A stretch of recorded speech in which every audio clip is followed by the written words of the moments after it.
Hello, I'm Archbishop Christopher Coyne, Archbishop of Hartford, Connecticut, and joining me today is... Karen Avitabile, editor of the Catholic Transcript magazine for the Archdiocese of Hartford. And this is Coffee with Archbishop Coyne. How do you take your coffee? I like it with cream, definitely. Okay. And with non-fat or fat? The fat cream. Okay, yes. so you're someone on my own kind of level. Yes, I don't do milk or low-fat cream. No, it just doesn't work. I mean, why bother putting all the latte in there if it's not going to really add that kind of nice creaminess to it? So you've been editor of the Catholic Transcript, our monthly, well, it comes out 10 times a year. Right. And you've been doing that for how long? Almost 6 years. Wow. Right. Yeah, it's been a wonderful journey being here. Did you have a journalistic background beforehand? I do. I have a degree in journalism and another one in marketing, and I've been involved with writing, editing, marketing for a long career thus far. Yeah. So you started out as kind of like a freelancer for the magazine, and then when the editor's job opened up, you put in for it, and here you are. I did. I started as a freelancer and realized at that point that I think I could be really good at this and combine my faith with my journalistic skills and present something that would be beneficial to the parishioners in the Archdiocese of Hartford and very readable. Right. Now, I've been paying very close attention to the magazine since I got here last October, but most especially since I ascended to being Archbishop on May 1st. And I do have a complaint. Okay. There's not enough pictures of me in the magazine. Well, we are moving to 84 pages in there we go. 2025, and there will be a lot more opportunity. Okay, we're going to get to that photos. in a minute. Okay. But you know, I like the fact that there's very few pictures of me in there, because there are some diocesan magazines where it's like every page is the guy with the hat. Well, we love to. Our goal generally is to pick a different church, parishioners, pastors, religious sisters, and reach out in the depths of the Archdiocese and show a great representation of people who are here. Okay. I've noticed that the magazines tend to have like a theme each month, and then you go from there. Can you tell the people who are watching how you kind of craft that? Sure. You take a theme, and then how do you craft it? How do you build that magazine, which you have to crank out every month, which is a lot of work? So we come up with basically a topic. Okay. And then from there we decide, are there stories that can accompany this topic that combine the churches and the people and the places in the Archdiocese, and do more of an expanded presentation that utilizes the theme in different types of scenarios. Okay. Yeah. And so then now the magazine currently is how many pages?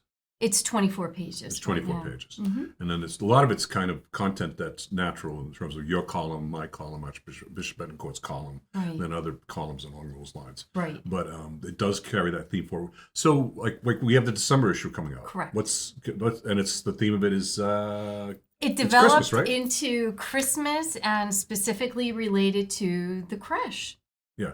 One of the great things that we're doing, and so I think you have a story about it, is that in the cathedral, there's an ambulatory, which is a walkway that goes around the main altar, and there's 6 or 7 side altars. Right, like alcoves. And we've invited a number 6 different language, parishes cultural that groups. represent the diversity of the Archdiocese of Hartford into an international creche display beginning December 8th that we welcome everyone to participate in and to walk around and see the creche possibly presented in a different manner based on their backgrounds. Yeah, so when we first approached the parishes, the different cultural parishes about doing it, I said to the rector, John Melnick, I said, let's see if they're interested through Arturo, our multicultural person. And they were amazed at the enthusiasm. People are like, oh, yeah. So I'm going to be really interested in seeing what they actually do in these chapels. So am I. I actually have my date already set to go to noontime mass and follow up with my own sneak peek of the international display. I'm really excited about that. And I think it could become an annual kind of holiday activity to do every year in the Archdiocese. Now, this will be perhaps some next time, but we could have had a story about me, because I have over 100 creches that from my family. My sister collected them, then she had to downsize, and so I've got them all in storage, and I bring them out once, like 20 or 25 each year, and they're from all over the world, from all my travels and stuff. Well, that would definitely be a story in the future. We've done something similar with a few of our priests in the Archdiocese, Father Tucker, Father Nick Milo, and people end up purchasing creches for them when they do their visits all around the world, and then they display them for everyone to view, which is beautiful. Folks, please don't buy me anymore. I'm running out of storage space. The ones I have, there's a lot of memories with some of them. One of them was my mother's favorite, and I put that all the time. So. Great. So what else is in the magazine this month? Well, we also, carrying on the crush theme, I love to travel. And when I was at the Catholic Media Conference this past June, I took a side trip to the Shrine of the Most Blessed Sacrament, which is in Huntsville, Alabama. And the origins of the shrine from our mother Angelica there was because the divine infant Jesus was speaking to her to build this 400-acre site that's open to the public with a big focus on the crush. So I highlight some of that in the transcript. And we also have an article about the importance and the beauty of midnight mass, also at the Cathedral of St. Joseph, and how that's such a special time to really celebrate the baby Jesus and kick it off before anyone else does a few hours later during the day on Christmas. Okay, we've got a few minutes left, but we're seeing a transition now, and I was kind of the one that was leading it along because of a great experience that I had with in Vermont. We're going to a quarterly magazine now, and part of it is, you can really expand and you can do a lot of work with a quarterly one. But one of the things that I noticed with the quarterly magazine is that it tends to stay on the coffee table a lot more. Right. A smaller version of what we put out, people finish it and then it kind of gets put in the pile with the newspapers or something like that. But people say they love it because it's so substantial they can't get through it like in one reading, and they can just pick it up and read it and all that. So we're moving to quarterly. So and is it a lot more work or a lot less work in terms of like deadline? You don't have a deadline like every month now, but you still have to do the work. But yeah, there's more features that take part in an 84-page magazine.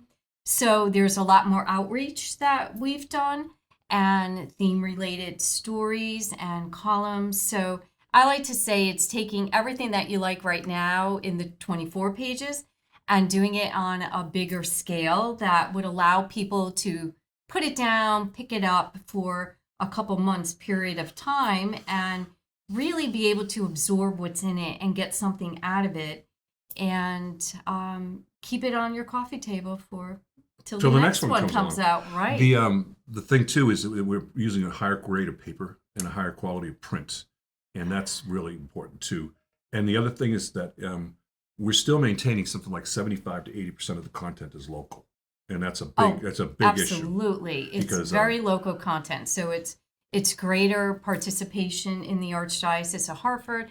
I've been going to more places and meeting more people, and that's always a wonderful thing because then people feel connected to our evangelization piece, and then they themselves want to be involved in their own parish and meet their constituents and their fellow worshipers.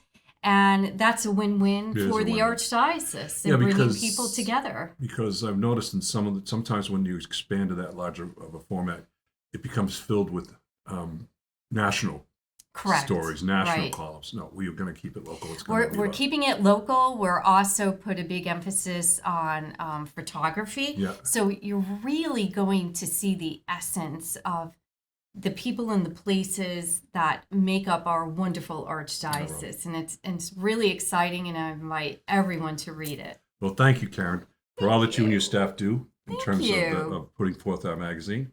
And this has been a wonderful, enjoyable conversation. And you've been watching Coffee with Archbishop Coyne. God bless. God bless.